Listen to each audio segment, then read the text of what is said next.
Ја слушате програмата Низ Светото Писмо.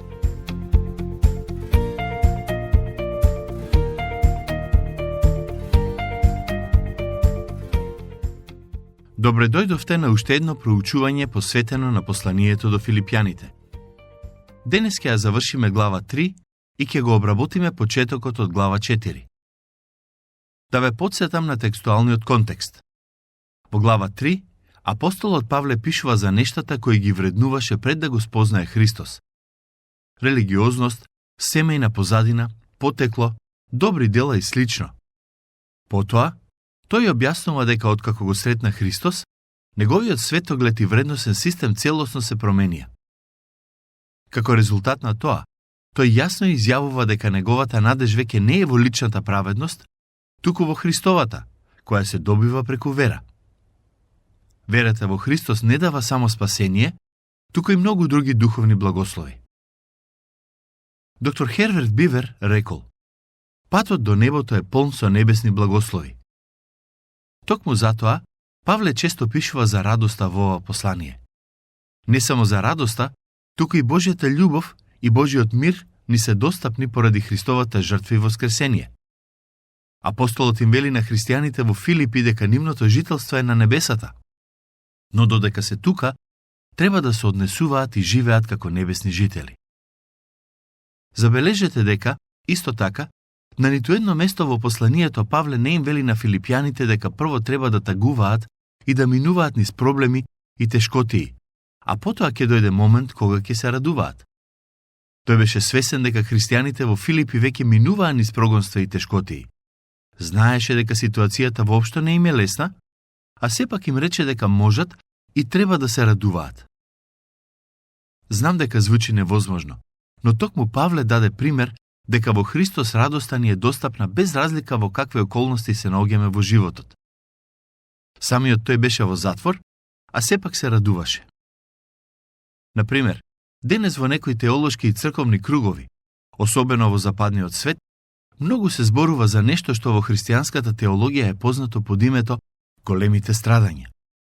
Станува збор за период од крајот на светот, во кој луѓето ќе минуваат низ многу страдање. Дури и првите христијани беа делумно запознаени со ова учење, односно со идејата дека нештата ќе бидат полоши пред да бидат подобри. Кога Павле им вели на христијаните во Филипи да се радуваат, тој не им вели дека тоа ќе можат да го прават откако можеби ќе минат низ големите страдања, туку ги повикува да се радуваат моментално, таму каде што се и во околностите во кои се наоѓаат.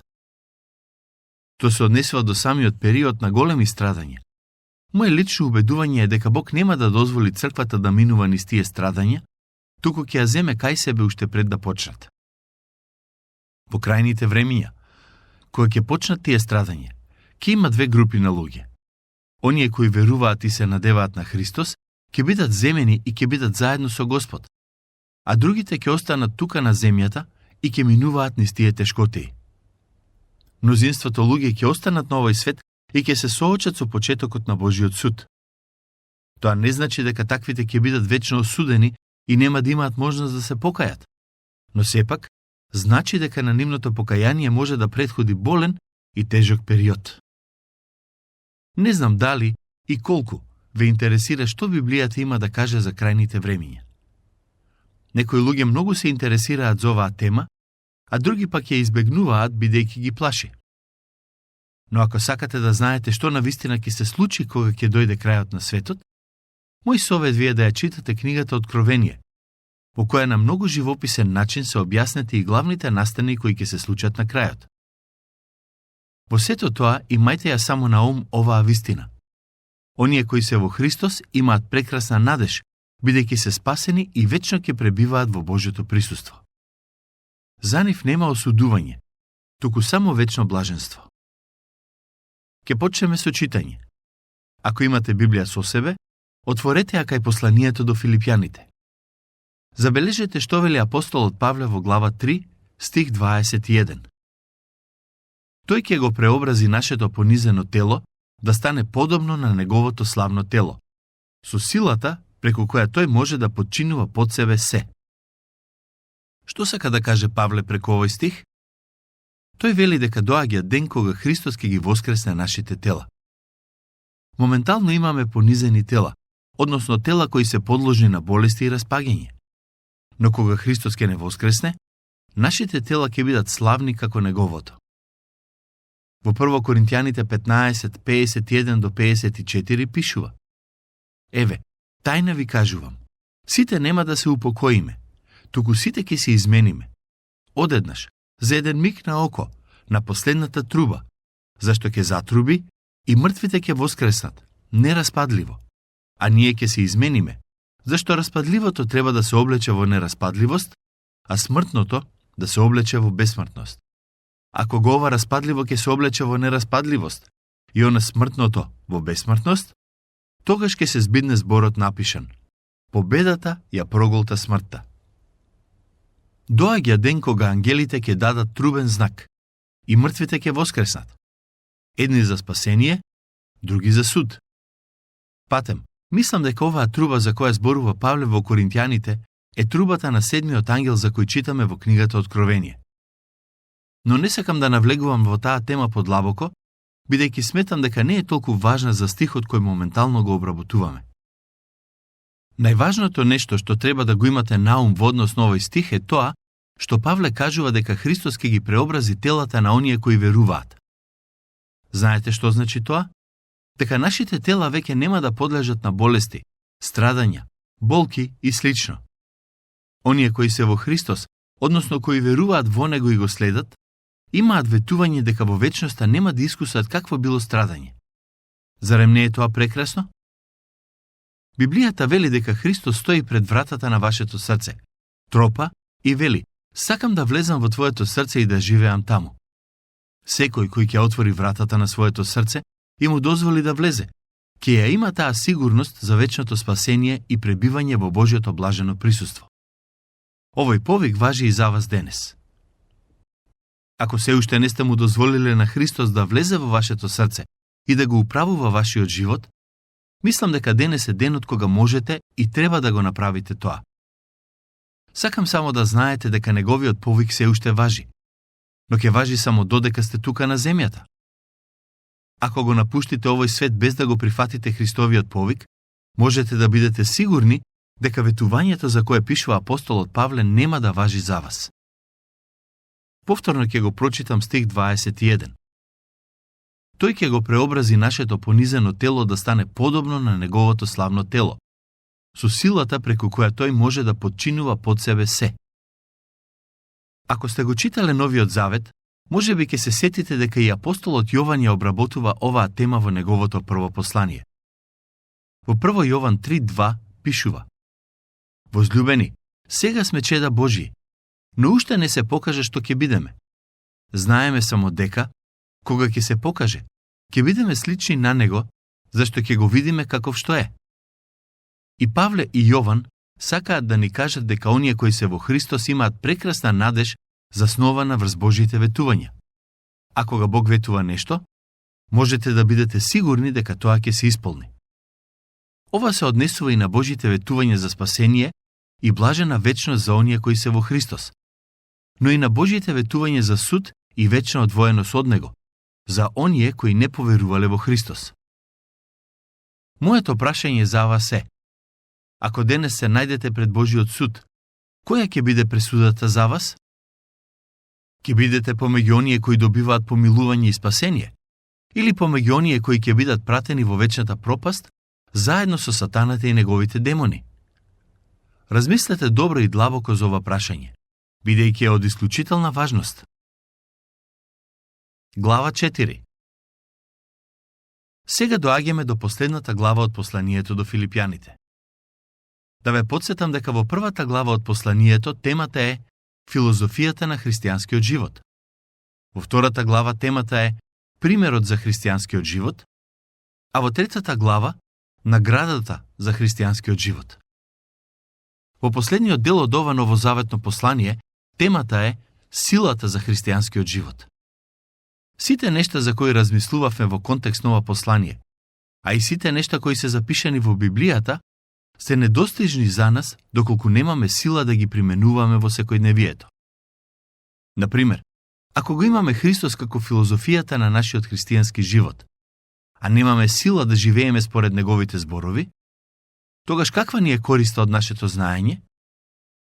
Ако го имаме Христос како пример кој треба да го следиме, а сепак немаме сила да го следиме, тогаш каква ни е ползата од тоа да го имаме него за пример?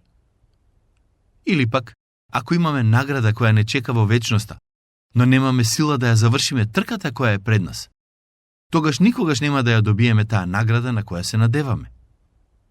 Така што, силата е од исклучителна важност за христијанскиот живот, а без силата која доаѓа од Бог, не можеме да постигнеме ништо. Еден од најпознатите стихови во посланието до Филипјаните е 4:13, каде пишува: "Се можам преку Исус Христос кој ми дава сила." Ова е еден од најпознатите стихови во целата Библија. Токму овој стих е суштината на силата за христијанскиот живот. Преку зборовите на апостолот Павле во глава 4, Светиот Дух сака да ни каже дека не сме оставени сами на себе и дека не мора со своји сили да го живееме христијанскиот живот. Наместо тоа, треба да му дозволиме на Христос да живее преку нас и тогаш ќе почнеме да ги живееме и применуваме вистините за кои читаме во писмото. Ке го прочитам првиот стих од глава 4. Слушнете ги почетните зборови од последната глава од ова послание.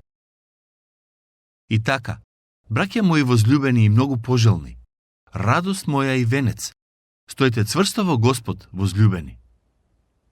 Токму на истото нешто Павле ги повика и ефесјаните. Во посланието до Ефесјаните 6:13 се вели: "Поради тоа примете го сето оружје Божјо, за да можете да се браните во лош ден. Та, откако ќе победите, да се одржите."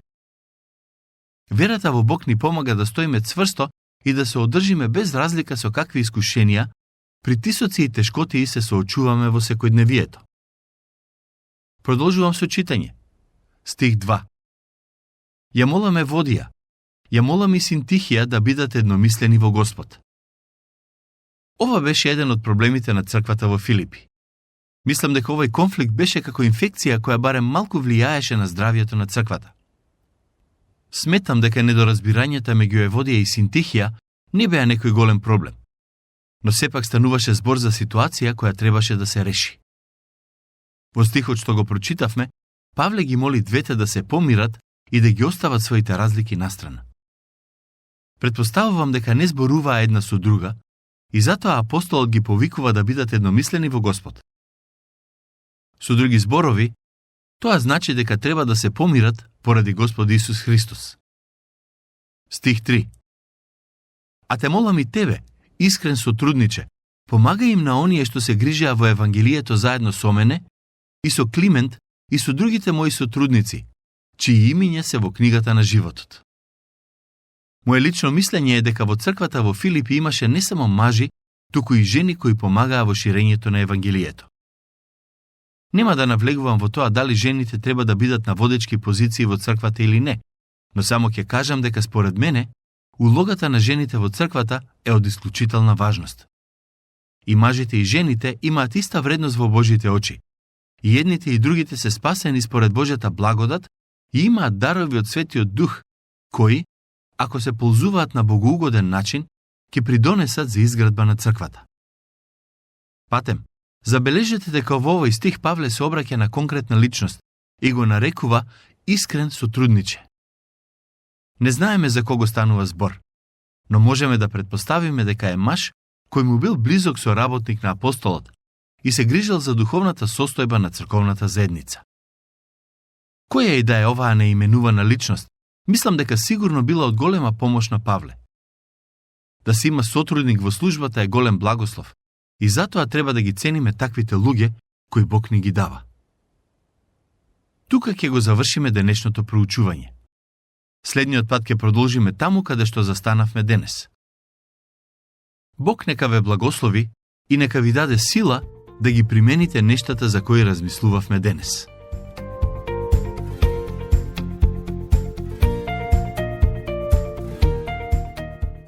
Слушнавте емисија од програмата Ни Светото Писмо. Можете да не слушате и преку мобилна апликација на нашиот YouTube канал. и на сите познати подкаст платформи, како што се Google, Apple и Spotify. Ако ви се допаѓаат нашите програми, споделете ги и препорачајте ги на вашите пријатели. Бидете слободни да оставите свој коментар или да ни пишете на нашата имейл адреса nissvetotopисmo@gmail.com. Следете ги нашите страни Низ Светото писмо Македонија на Facebook и Instagram.